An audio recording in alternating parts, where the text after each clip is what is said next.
From the time of the patriarchs of the Old Testament, all the way until the book of the Revelation and happenings in heaven, the altar has always been an important part of worship in the life of the righteous. This is Tony Broome Ministries. Welcome to the following message, called, The Altar. The Bible talks a lot about the altar. There are a lot of churches today who don't even have an altar in the church. And the reason that people don't have altars in church anymore is because they must not believe in it. If you stop believing in something, you'll stop practicing it, you'll stop having it. And the altar is an important thing because the altar is a place where we do business with the Lord. There are different kinds of altars, types of altars in the Bible. When we think of the altar, we usually think of a place that is somewhat elevated, whether it is made of stone or wood. It is usually, especially in our modern church day, covered over with carpeting or maybe even a plush, thick, padded velvet. Some have made altars out of everything.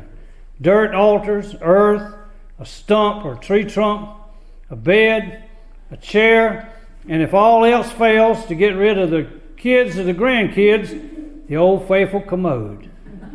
And they make an altar out of the old commode. Regardless of where the altar is or what it's made of, the Bible presents a number of different types of altars. There's the altar for the burnt offering. Genesis chapter 8 verse 20.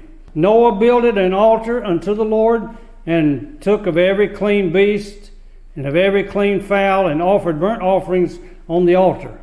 So there's a place where they would burn the burnt offerings on the altar. There's a promise. The altar is a place of promise. It has to do with the promises of God. The reason that we go to the altar is because God is so good to us. He's given us all these wonderful promises. And He made promise to Abraham. Genesis chapter 12 verse 7. We could read throughout the Bible about altars, but we'll stay in the book of Genesis today. The Lord appeared unto Abram and said, Unto thy seed have I given this land. And there builded he an altar unto the Lord who appeared unto him. He just had to build an altar because God had made him this wonderful promise. He said, I'll give you the land of Canaan. I'll give it to your descendants after you. And he made an altar there to acknowledge the promise and blessing of God. The altar is a place of prayer. Prayer is one of the main reasons why we have the altar. We go to the altar so that we can pray. We can pray anywhere. We can pray standing up. We can pray sitting down or lying down.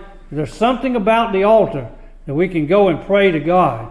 Verse 8, He removed from thence unto a mountain on the east of Bethel and pitched his tent, having Bethel on the west and Hai on the east. And there he builded an altar unto the Lord and called upon the name of the Lord. He not only built an altar, but he called upon the name of the Lord. So he prayed to God. A good place to pray to God is at the altar. Altar is a place of dedication. Chapter 13 verse 3. He went on his journeys from the south, even to Bethel, and to the place where his tent had been at the beginning, between Bethel and Hai, unto the place of the altar which he had made there at the first. And there Abram called on the name of the Lord. Sometimes you got to go back to the altar. Some people think, well, I went to the altar when I was a child. I went to the altar 40 years ago. Sometimes we have to go back. Abraham went to the altar that he made, and then now he's going back to the altar. He's going back to the same altar because he wants to pray to God. He wants to dedicate his life to God and make sure that things are right. Yeah, Jesus comes into your heart when you ask Him to be your Savior and Lord, but you still have to do some checking up from time to time. We have to make sure that things are right.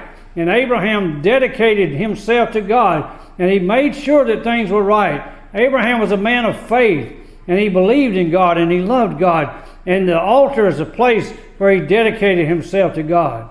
The altar of sojourning, that is like you're a pilgrim, sojourning through this land. I'm just a pilgrim passing through. My treasures are laid up beyond the blue. I cannot feel at home in this world anymore. We're just sojourning here. In verse 18, then Abram removed his tent and came and dwelt in the plain of Mamre, which is in Hebron, and built there an altar unto the Lord. He's sojourning. He's not in Bethel anymore. He's not in Ai anymore. Now he's removing his tent, but he still needs the altar, and he builds an altar to the Lord. The altar is a place of sacrifice. God calls upon him, said, Abraham, I want you to take your son, your only son who you love, that son that I gave you, and I want you to take him up there, and I want you to present him a burnt offering to the Lord. Abraham didn't understand why. He didn't know why God would ask such a horrendous thing for him to do, but he was obedient to God. He didn't question God. I'm sure he had a lot of questions for God, but he didn't question God. You know, it's all right to ask God questions. That's different than questioning God. Abraham never questioned God, but he wondered why. And yet he did what God told him to do.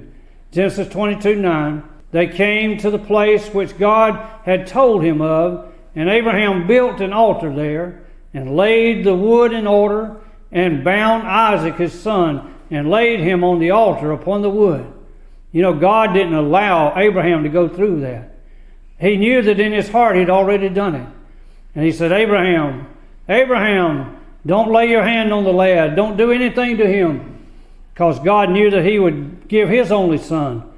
That same place, that altar on Mount Calvary, years later, God's son would suffer, die on a cruel, rugged cross, and shed his blood for the sins of the world. Abraham didn't have to go all the way through with it. He was able to take a ram and offer him in the stead of Isaac his son. But now God had no offering in the stead of his son. Jesus suffered and died and bled for our sins, and he was offered there on Mount Calvary. Thank God, on the first Easter Sunday morning, God raised him from the dead. An altar is a place of blessing.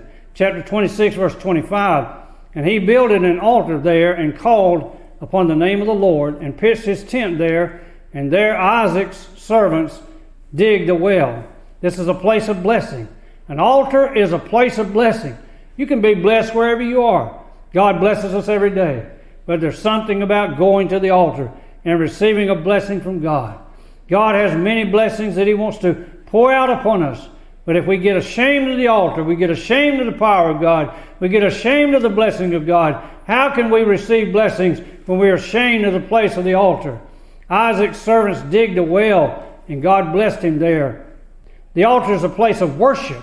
We worship God wherever we are, but there's something about the altar that we worship God. Chapter 33, verse 20, and he, Jacob, erected there an altar and called it El Elohe Yisrael, which means God, the God of Israel. The blessing and the praise and the worship that we have there at the altar. Isaac now is gone, and Jacob is on the scene. And Isaac is still living, of course. At this time, God allowed that man to be an old man. Jacob now is returned from Haran, and now he's back in the land where Abraham and Isaac sojourned. And now he's back at the place. And to revere God and to reverence God, and the place that God had brought him back to after all those years and toils and trials and tribulations that Jacob had gone through. Now he's back at the place, and now he erects an altar to the Lord as an act of worship to God. An altar is a place of renewal. You renew your commitment to God. We have to renew ourselves. His mercies are new every morning. We need the blessings of God, and we need renewal in our life.